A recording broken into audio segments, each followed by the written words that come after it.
Okay, so for the next 10 topics, there's about 7 that I need to go over that are gonna be in this video. And, basically, they are kind of a review of gridding, like, understanding a Cartesian plane and points and distances and that. So I'm hoping it's a little bit of a review for you. Uh, so let's get started. Take a look at this problem. This is one of the tougher ones that I felt like kids had trouble with it last year when they were working on this one. I think the easiest way to understand these is always put yourself in it.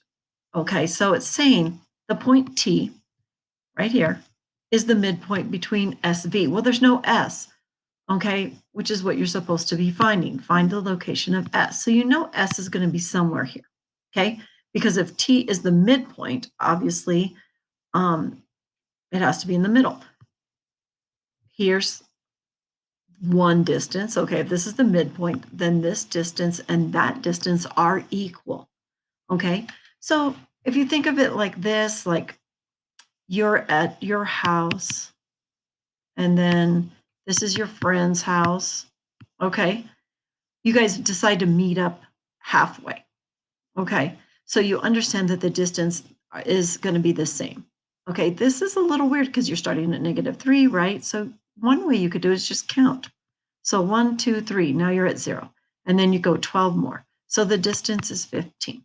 So this distance is going to be 15 as well. So you could literally just count 15 in this direction. So -3 minus 15, okay. In this case, the negative is kind of like a directional. It's telling you to go in the negative direction. This is the positive, that's the negative. And you'll end up at -18. Now, could you do it with math? Yeah, you could. You could go the distance between V and T.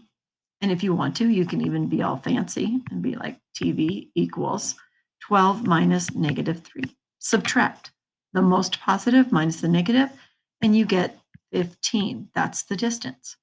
And then you would say ST is equal to, okay, -3 minus 15, because we're going in that same direction, which is -18. So you can do it with math if you want to, and you can do it just by imagining yourself in there and counting the spaces. All right, next one. Let's take a look. And I always have to adjust this slide because I don't know, because I didn't put it right. Okay, here we go. It says segment addition and midpoint. So again, we're going to be talking a lot about understanding the concept of midpoint, having two equal sides, and adding segments together. All right. The way that I personally do these is I draw the segment. Like if this is me or if I'm you, right? And I get this problem, I literally draw it again. Why? That's really ugly. Let me try that again. Okay. I do it because, well, for me personally, I just realized that it's a segment, not a line. So I'll do that too.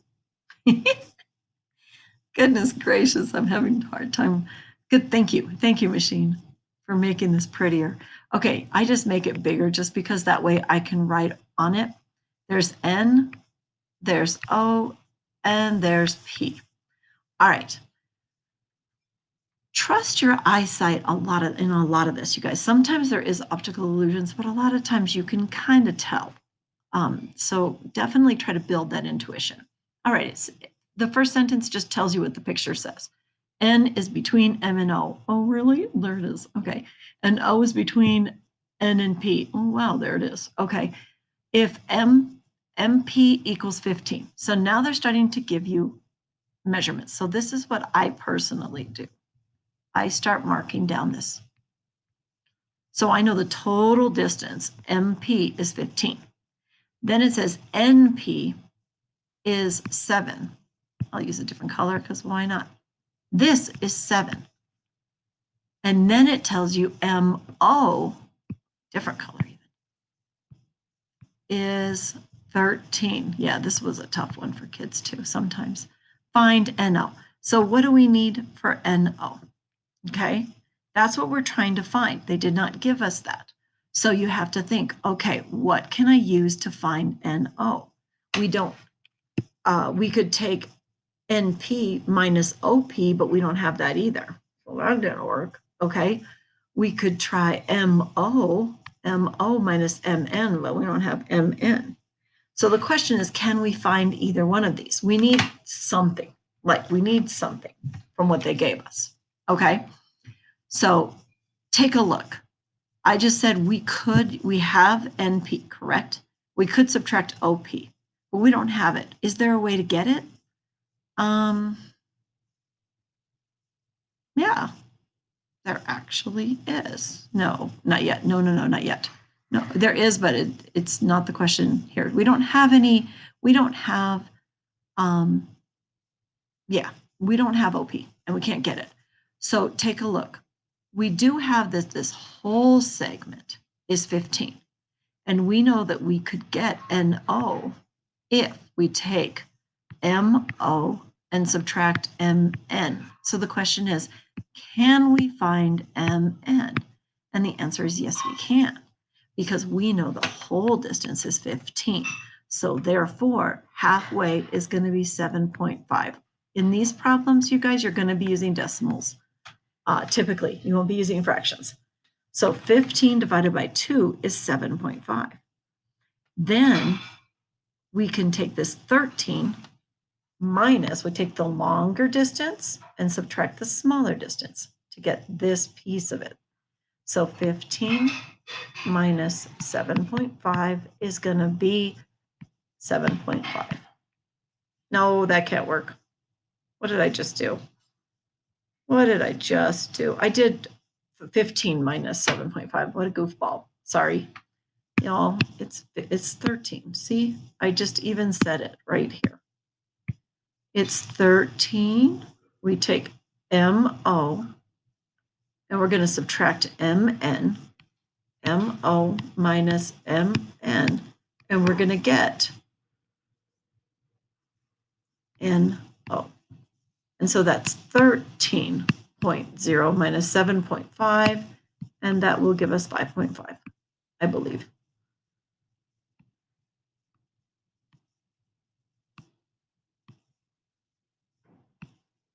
.5. So that's what NO is. NO is 5.5.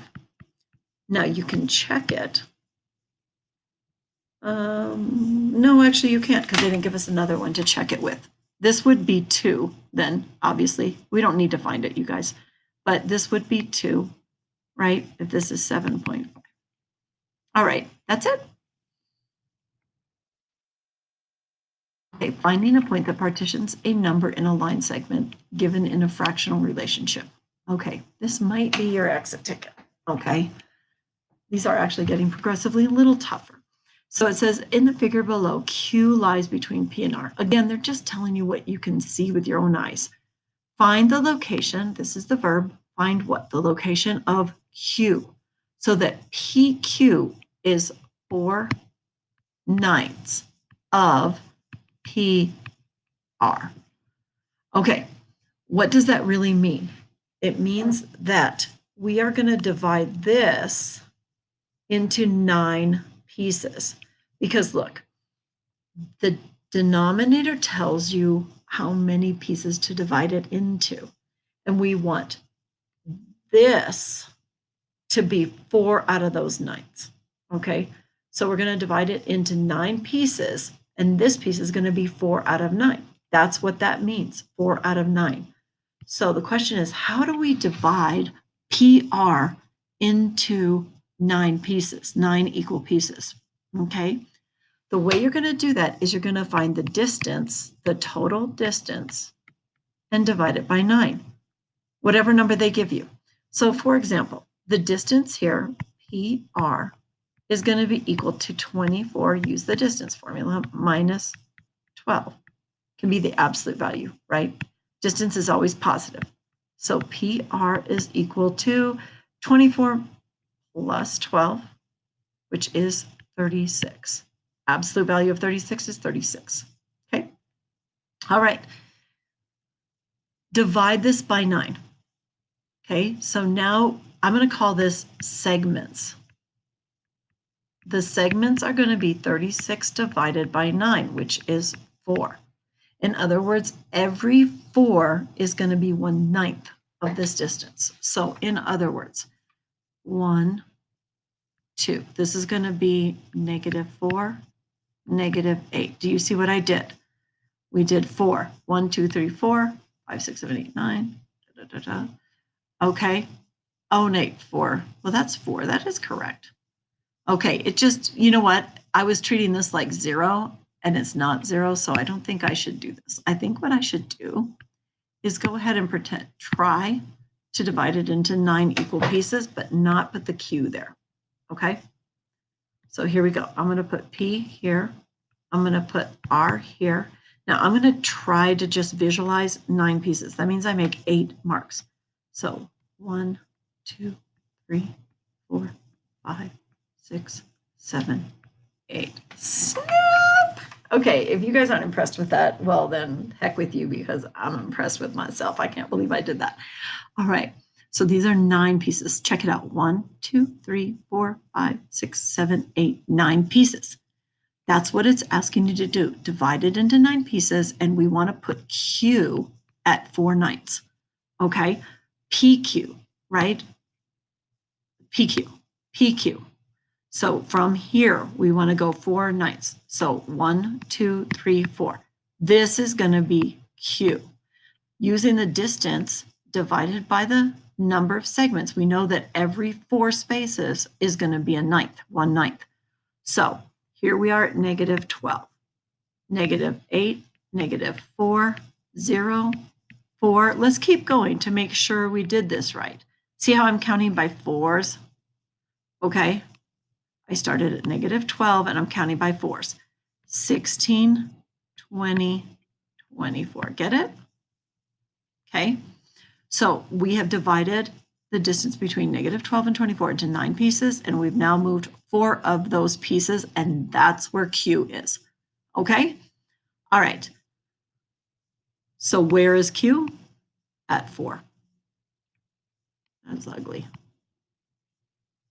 And that's what you put. Location of Q is at 4. Okay. Next, finding a point that partitions a number line segment in a given fractional relationship. Wait a minute, I just did this one. Oops. Okay, let's try the next one. I wonder if I missed one now that I have that twice. I better go back and look just in case I might have to give that note in person. All right, it says plotting the points on a coordinate plane, mixed number coordinates. Okay, this is just you guys being wary of fractions. And you've done the points, like 90% of you have done the integer points, but a whole bunch of you haven't done these fractional points. Okay, so all this means is you divide the pieces into 4. Look at the denominator. So in other words, let's do the 1, 2, 1, 2. Oh no, I need to make it smaller because I need to go up, down -3. 1, 2, 2, 3. 1, 2, 3, 3 3/4. Ugh. Okay, I'm gonna have to scrap this. Just a sec, guys. I'm gonna scrap this whole, there we go. Okay, I'm gonna actually move this up. And the reason why is because, do you see this negative? We're gonna go down. I need more space. 1, 2, 3, 4. 1, 2. So we're gonna go +1 1/4. It means you cut the pieces into fourths. The easiest way to cut into fourths is cut 1/2 and then 2, 1/2 and then 2. Wow, that is really bad right there. Okay, 1/2 and then 2, but we don't need to worry about it here. We need to go down -3 3/4. So at -1, -2, -3. Cut this one into 4 pieces. Okay, and this is -4. This is saying take 3 out of the fourths. This is 1 out of the fourths. So we go 1 and then 1 out of the fourths. Then we start heading down on this line. And then we are going to stop at -3, 1, 2, 3, and then count 3 of the fourths. That literally means 3 1/4. I hope you guys get that. It's really cool when you do get it.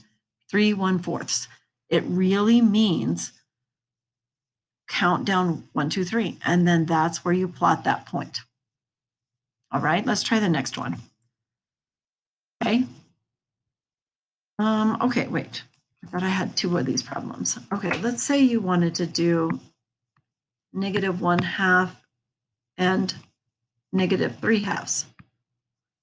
Okay, you would go here, cut 1, -1 into 2, that's -1/2, and then you would go down 3/2. Okay, remember 3/2 is 1 and 1/2. So you go down 1 and then cut this into halves, and you would go down 1, 2, 3/2, and you'd be at -1 and 1/2. Okay, just learn to cut the pieces and you would be fine. Okay, name the quadrants. So you guys, quadrants go like this. This is first, second, third, fourth. Okay, so all you need to do is name where they are. So S is in the first, W is in the fourth, F is in the third, K is on the y-axis. So this is the y-axis and this is the x-axis. Okay, that's how we name them. So if they're on the point, then that's where you would go. Okay, all right. Next, it says name the quadrant or axis. Now you could draw an axis and then just graph the points like -7, 0. Okay, 1, 2, 3, 4, 5, 6, 7. Here it is. Ooh, that's on the x-axis. Or you could just think it through. Sometimes it's easiest to draw. 6, 3. 1, 2, 3, 4, 5, 6. 1, 2, 3. It's in the first quadrant. Okay, 5, -4. 1, 2, 3, 4, 5. 1, 2, 3, 4. It's in the fourth quadrant. -4, 6. 1, 2, 3, 4. 1, 2, 3, 4, 5, 6. It's in the second quadrant. And really, that is it. Okay, not a hard one. All right, let's take a look at this one. It says naming the quadrant. So here you go. Let's talk about these quadrants really quick. This is X. This is Y. This is the positive direction. This is the negative, positive, and negative.